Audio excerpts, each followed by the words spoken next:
पवित्र शास्त्र बायबल वाचन कार्यक्रम मत्तेकृत सुवर्तमान अध्याय 7 मराठी। मत्तेकृत सुवर्तमान अध्याय 7 मत्तेकृत सुवर्तमान अध्याय 7 इतरांचे गुणदोष काढण्याबाबत तुमचा न्याय होऊ नये म्हणून तुम्ही न्याय करू नका, कारण ज्या प्रकारचा तुम्ही न्याय कराल त्या प्रकारचा तुमचा न्याय होईल, आणि ज्या मापाने तुम्ही माप घालता त्याच मापाने तुमच्या पदरी पडेल। तू आपल्या डोळ्यातले मुसळ ध्यानात न आणता आपल्या भावाच्या डोळ्यातले कुसळ का पाहतोस? अथवा तुझ्या डोळ्यातले कुसळ मला काढू दे असे तू आपल्या भावाला कसे म्हणशील? पहा, तुझ्या डोळ्यात तर मुसळ आहे। अरे ढोंग्या, पहिल्याने आपल्या डोळ्यातले मुसळ काढ, म्हणजे आपल्या भावाच्या डोळ्यातले कुसळ काढावयास तुला स्पष्ट दिसेल। जे पवित्र ते कुत्र्याला घालू नका, आणि आपली मोती डुकरांपुढे टाकू नका। टाकाल तर ती त्यास पायाखाली तुडवतील व उलटून तुम्हास फाडितील। प्रार्थना करावयास प्रोत्साहन। मागा म्हणजे तुम्हास दिले जाईल, शोधा म्हणजे तुम्हास सापडेल, ठोका म्हणजे तुम्हास उघडले जाईल। कारण जो कोणी मागतो त्याला मिळते, जो शोधितो त्याला सापडते, व जो ठोकितो त्यास उघडले जाईल। आपल्या पुत्राने भाकर मागितली तर त्याला धोंडा देईल, आणि मासा मागितला तर त्याला साप देईल, असा तुम्हामध्ये कोण मनुष्य आहे?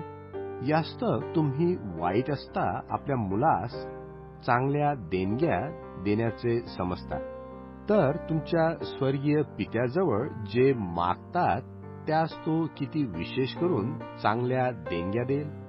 सुवर्ण नियम याकरिता लोकांनी जसे तुम्हाबरोबर वर्तन करावे म्हणून तुमची इच्छा आहे, तसेच तुम्ही त्याबरोबर वर्तन करा। कारण नियमशास्त्र व संदेष्टशास्त्र यांचे सार हेच आहे। दोन रस्ते अरुंद दरवाजाने आत जा, कारण नाशाकडे जाण्याचा दरवाजा रुंद व मार्ग पसरट आहे, आणि त्यातून आत जाणारे बहुत आहेत।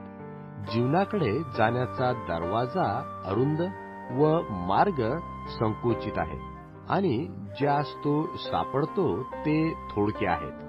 खरे व खोटे शिक्षक खोट्या संदेष्ट्याविषयी जपा। ते मेंढराच्या वेशाने तुम्हाकडे येतात, तरी अंतरी क्रूर लांडगेच आहेत। तुम्ही त्यांच्या फळावरून त्यास ओळखाल। काटेरी झाडावरून द्राक्षे किंवा रिंगणीच्या झाडावरून अंजीर काढतात काय? त्याप्रमाणे प्रत्येक चांगले झाड चांगले फळ देते, आणि वाईट झाड वाईट फळ देते। चांगल्या झाडाला वाईट फळे येत नाहीत, आणि वाईट झाडाला चांगली फळे येत नाहीत। जे झाड चांगले फळ देत नाही ते तोडून अग्नीत टाकण्यात येते। यास्त तुम्ही त्यांच्या फळावरून त्यास ओळखाल। उक्ती आणि कृती मला प्रभुजी प्रभुजी असे म्हणणाऱ्या प्रत्येकाचा प्रवेश स्वर्गाच्या राज्यात होईल असे नाही, तर जो माझ्या स्वर्गीय पित्याच्या इच्छेप्रमाणे वर्ततो त्याचा होईल। त्या दिवशी मला बहुत म्हणतील, प्रभुजी प्रभुजी, आम्ही तुमच्या नावाने संदेश दिला, तुमच्या नावाने भूते घालविली, व तुमच्या नावाने बहुत अद्भुत कृत्ये केली नाहीत काय? तेव्हा मी त्यास स्पष्ट सांगेन की माझी तुमची कधीच ओळख नव्हती। अहो अधर्म करणाऱ्यांनो, मजपुडून निघून जा। दोन पाय यास्त जो प्रत्येक जण माझी ही वचने ऐकून त्याप्रमाणे वर्ततो तो कोण्या एका शहाण्या मनुष्यासारखा ठरेल। त्याने आपले घर खडकावर बांधिले, मग पाऊस पडला, पूर आला, वाराही सुटला व त्या घरास लागला, तरी ते पडले नाही, कारण त्याचा पाया खडकावर घातला होता. तसेच जो प्रत्येक जण माझी वचने ऐकून त्याप्रमाणे वर्तत नाही, तो कोणा एका मूर्ख मनुष्यासारखा ठरेल. त्याने आपले घर वाळूवर बांधले. मग पाऊस पडला, पूर आला, वाराही सुटला व त्या घरास लागला. तेव्हा ते कोसळले व फारच जोराने पडले.